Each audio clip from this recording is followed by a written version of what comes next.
Principios de actuación de la administración pública: eficacia, jerarquía, descentralización, desconcentración y coordinación. 1. Principios de actuación de la administración pública: eficacia, jerarquía, descentralización, desconcentración y coordinación. Cuando hablamos de principios de actuación de la administración pública hacemos referencia al resultado que se produce cuando la organización administrativa se contempla desde el punto de vista del derecho.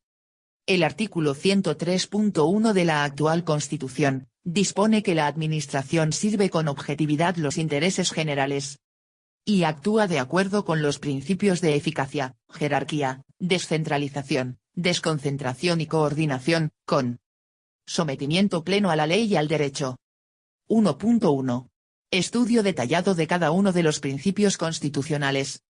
La lectura del anterior artículo constitucional nos muestra 5 principios de actuación de la administración pública: eficacia, jerarquía, descentralización, desconcentración y coordinación.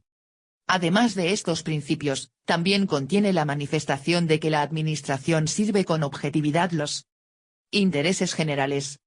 El principio de objetividad, de gran importancia práctica y en virtud del cual la administración ha de atender al administrado de forma imparcial, se concreta a través de 2 vías previstas en nuestra Carta Magna. A. El acceso a la función pública de acuerdo con los principios de mérito y capacidad.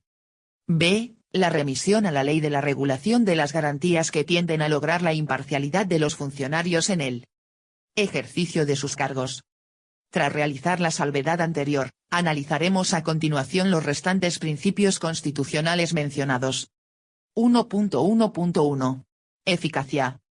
La eficacia administrativa se contempla como verdadera directriz de actuación de las administraciones públicas, lo que quiere indicar que éstas deben actuar de manera eficaz. En definitiva, la eficacia postula una correlación necesaria entre medios y fines que permite conocer el nivel de satisfacción de las necesidades públicas y el grado de cumplimiento de los programas y objetivos por parte de los poderes públicos. 1.1.2. Jerarquía. La jerarquía administrativa se puede definir como aquella estructuración que se efectúa de los distintos órganos de un mismo ramo de la administración dotados de competencia propia, mediante su ordenación escalonada, en virtud de la cual los superiores dirigen y fiscalizan la conducta de los inferiores y resuelven, en su caso, los conflictos entre los mismos al objeto de conseguir la unidad en la actuación de todos ellos. De ello se deduce que para que exista jerarquía es necesario que se establezcan relaciones entre órganos del mismo ramo de la administración. Desde el punto de vista objetivo, para que pueda hablarse de jerarquía será necesario que los órganos que se contemplan tengan una esfera de competencia propia. Por otra parte, el principio de jerarquía, al establecer las relaciones interorgánicas de superioridad y subordinación, da origen a la posibilidad de ejercer potestades de muy diversa índole de mando, reglamentarias, sancionadoras, etc. que difícilmente pueden reconducirse a una sola potestad. Además de la propia Constitución, en otras normas jurídicas inferiores existen numerosas manifestaciones del principio de jerarquía, aunque quizá la más clara referencia se encuentre en el artículo 3.1 de la Ley 40/2015, de 1 de octubre, del régimen jurídico del sector público, en adelante, LRJSP. Las administraciones públicas sirven con objetividad los intereses generales y actúan de acuerdo con los principios de eficacia, jerarquía, descentralización, desconcentración y coordinación, con sometimiento pleno a la Constitución, a la ley y al derecho. Deberán respetar en su actuación y relaciones los siguientes principios. A. Servicio efectivo a los ciudadanos. B. Simplicidad, claridad y proximidad a los ciudadanos. C. Participación, objetividad y transparencia de la actuación administrativa. D. Racionalización y agilidad de los procedimientos administrativos y de las actividades materiales de gestión. E. Buena fe, confianza legítima y lealtad institucional. F. Responsabilidad por la gestión pública. G. Planificación y dirección por objetivos y control de la gestión y evaluación de los resultados de las políticas públicas. H. Eficacia en el cumplimiento de los objetivos fijados. I. Economía, suficiencia y adecuación estricta de los medios a los fines institucionales. J. Eficiencia en la asignación y utilización de los recursos públicos. K. Cooperación, colaboración y coordinación entre las administraciones públicas. 1.1.2.1. Potestades que surgen de la relación jerárquica. Como antes vimos, el plano superior en el que se sitúa el órgano investido de tal grado jerárquico respecto de sus subordinados determina una serie de potestades de muy diversa índole. Ante todo, la posibilidad de dirigir, impulsar y fiscalizar a los inferiores. Dictar órdenes y fijar criterios para la actuación de sus subordinados mediante instrucciones, circulares u órdenes de servicio. Atribuciones de inspección, derivadas de la fiscalización citada. Posibilidad de llevar a cabo por el superior, en algunos casos, los nombramientos de los inferiores. La resolución de los conflictos que se susciten entre órganos inferiores. En ocasiones, los órganos superiores pueden anular o reformar los actos de los inferiores, delegar en ellos el ejercicio de funciones o sustituirlos en el ejercicio de las mismas. Por último, y dentro del ordenamiento jurídico vigente, los superiores gozan respecto de sus inferiores de potestades sancionadoras. 1.1.3. Descentralización. Desde un punto de vista político, la dialéctica centralización-descentralización hace referencia a la forma en que está organizado un determinado país. Ahora bien, lo que a nosotros nos interesa es su aspecto jurídico-administrativo. Bajo esta perspectiva, la descentralización alude al traspaso de funciones desde un ente público Estado, comunidades autónomas, etc. A otro ente o entes públicos, comunidades autónomas, entidades locales e instituciones, siempre que el mencionado traspaso lleve aparejada la efectiva transferencia de poderes decisorios ejercidos en nombre propio por la entidad en cuyo favor se hace la descentralización. 1.1.3.1. Clases. 1. Por razón del ente a favor de quien se descentraliza cabe hablar de descentralización en favor de entes territoriales. Y descentralización institucional, clasificación que responde a las distintas clases de personas jurídicas públicas ya conocidas. 2. Por razón del ente descentralizador se distingue entre descentralización originaria o de primer grado y derivada. En el primer caso descentraliza la administración del Estado, en el segundo lo hacen entes, a su vez, descentralizados. Como sucede, por ejemplo, en el supuesto de que una comunidad autónoma transfiera competencias en favor de entes locales o institucionales no dependientes de ella. 1.1.4. Desconcentración. A diferencia de la descentralización, que como sabemos opera entre entes públicos, la desconcentración tiene lugar entre órganos de un mismo ente público. En este sentido, dispone el artículo 8.2 de la antes mencionada Ley 40/2015 del RJSP, que la titularidad y el ejercicio de las competencias atribuidas a los órganos administrativos podrán ser desconcentradas en otros jerárquicamente dependientes de aquellos en los términos y con los requisitos que prevean las propias normas de atribución de competencias. Por consiguiente, la desconcentración es el fenómeno en virtud del cual se transfieren competencias de órganos superiores a inferiores dentro de la misma organización personificada. La desconcentración, por suponer un nuevo reparto de competencias entre órganos, ha de realizarse por una norma jurídica o reglamentaria, y no por un mero acto administrativo del órgano superior. La esencia de la desconcentración radica, por una parte, en evitar el exceso de competencias de los órganos superiores. Y en la voluntad de acercamiento de la administración a los administrados, dado que los niveles orgánicos inferiores están más en contacto con las necesidades de los administrados. De conformidad con lo dispuesto en la LRJSP, la desconcentración afecta tanto a la titularidad como al ejercicio de las competencias. Únicamente puede llevarse a cabo entre órganos jerárquicamente dependientes y en sentido descendente. Ha de estar prevista en las normas de atribución. Los términos y requisitos para su realización serán los que se determinen en las normas de atribución. En definitiva, a través de la desconcentración los órganos inferiores asumen, como propias y bajo su responsabilidad, determinadas competencias hasta entonces asignadas a otros órganos superiores, los cuales quedan desapoderados por completo de las mismas. La desconcentración puede ser horizontal y vertical.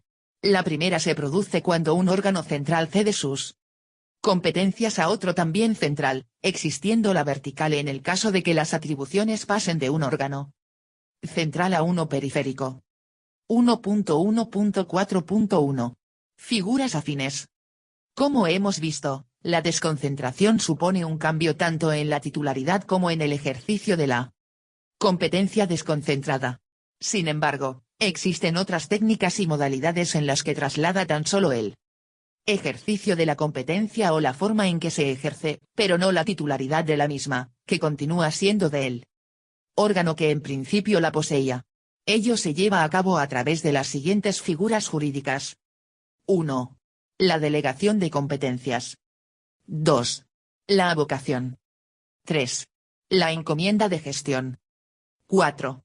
La delegación de firma. 5. La suplencia. 1. La delegación de competencias. Con el fin de conseguir una mayor flexibilidad y lograr asimismo parte de las ventajas de la desconcentración, la LRJSP regula la delegación de competencias. Así, en su artículo 9 establece que los órganos de las diferentes administraciones públicas podrán delegar el ejercicio de las competencias que tengan atribuidas en otros órganos de la misma administración, aun cuando no sean jerárquicamente dependientes, o en los organismos públicos o entidades de derecho público vinculados o dependientes de aquellas. Vemos, por tanto, que así como la desconcentración se realiza por una norma jurídica y, en su virtud, la titularidad de la competencia se traspasa a otro órgano inferior, la delegación de competencias se origina por un acto voluntario del órgano titular de la competencia que solo produce una atribución del ejercicio y no de la titularidad de la competencia, la cual continúa siendo del delegante. Y, además, no se exige que entre delegante y delegado exista una relación de jerarquía inmediata, sino que basta con que aquel sea un órgano superior a este. Por otra parte, al no exigir la LRJSP que entre delegante y delegado exista una relación de jerarquía, la delegación de competencias ha dejado de ser un traslado en el ejercicio de competencias entre un órgano superior y otro inmediatamente inferior, para extenderse a todos aquellos casos de delegación horizontal, descendente o transversal. Ya que las posibilidades son tan amplias que tienen cabida cualquiera de las mencionadas.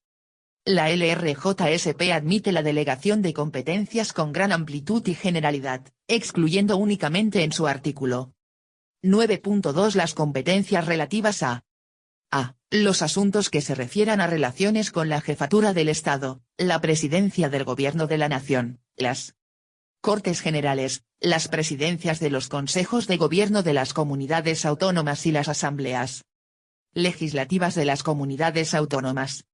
B. La adopción de disposiciones de carácter general.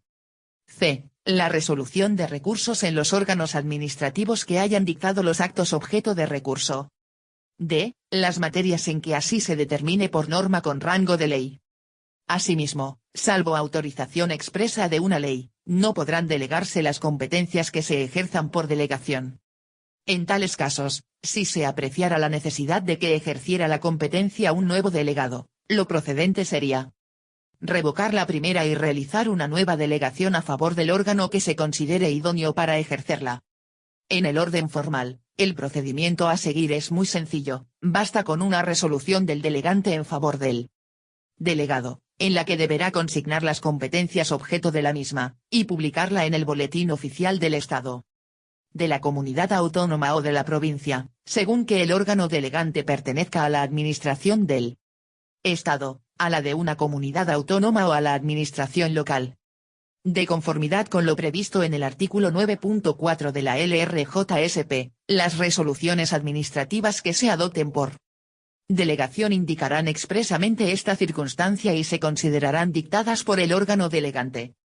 Finalmente hay que reseñar que la delegación de competencias se otorga en principio con carácter indefinido, si bien puede ser revocada en cualquier momento por el órgano delegante.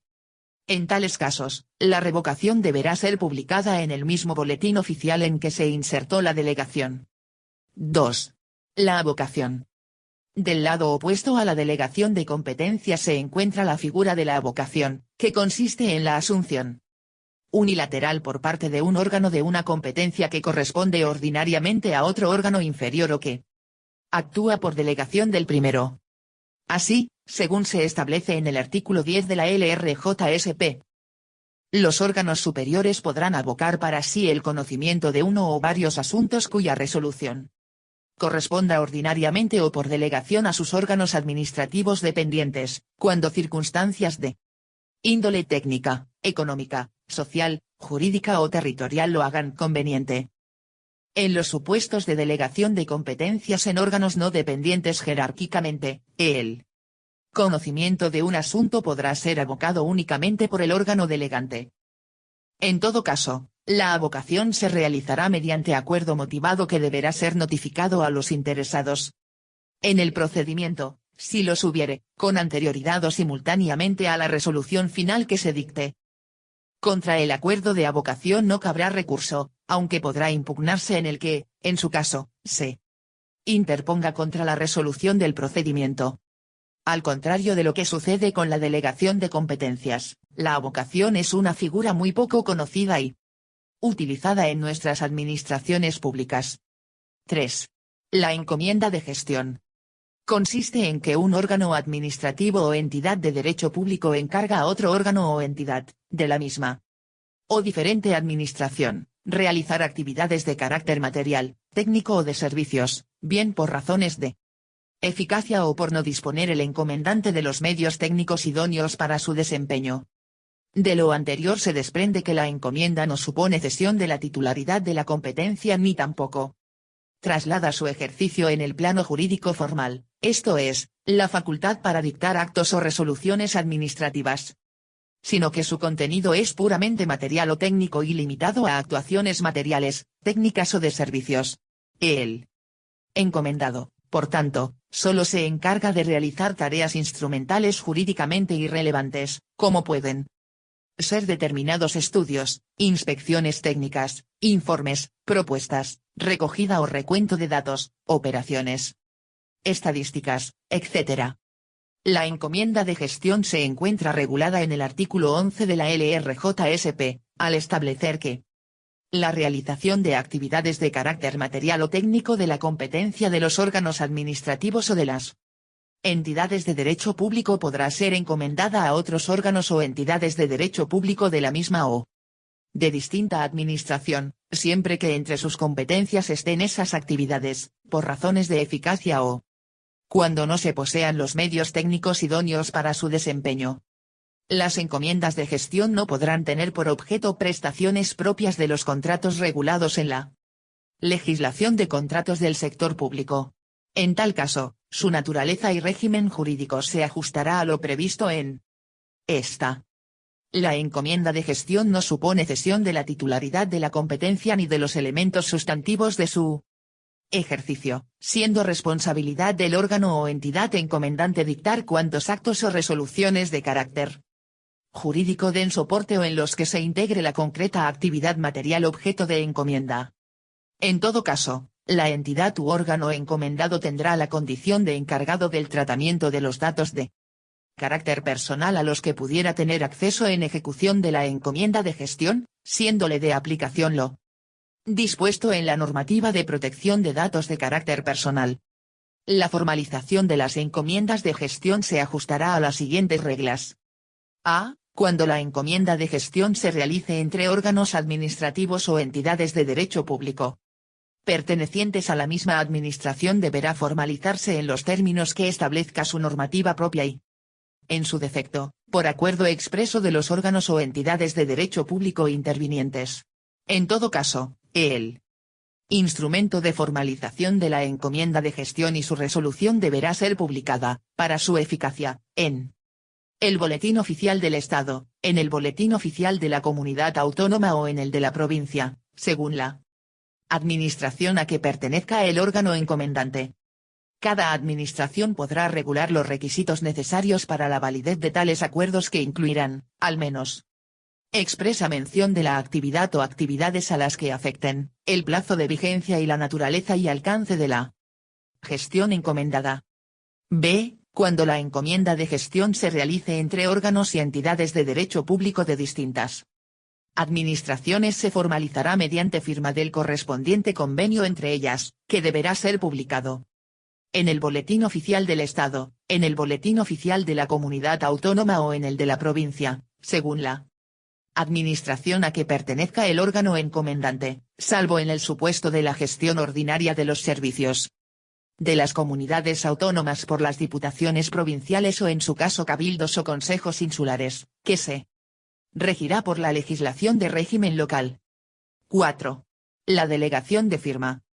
La delegación de firma se diferencia de la delegación de competencias en que no se ceden facultades resolutorias, sino simplemente, como su nombre indica, la firma de las resoluciones adoptadas por un órgano superior. En este sentido, el artículo 12 de la LRJSP establece que los titulares de los órganos administrativos podrán, en materias de su competencia, que ostenten, bien por atribución, bien por delegación de competencias, delegar la firma de sus resoluciones y actos administrativos en los titulares de los órganos o unidades administrativas que de ellos dependan, dentro de los límites señalados en el artículo 9. Por tanto, la delegación de firma no alterará la competencia del órgano delegante y para su validez no será necesaria su publicación, siendo preceptivo que en las resoluciones y actos que se firmen por delegación se hará constar la autoridad de procedencia.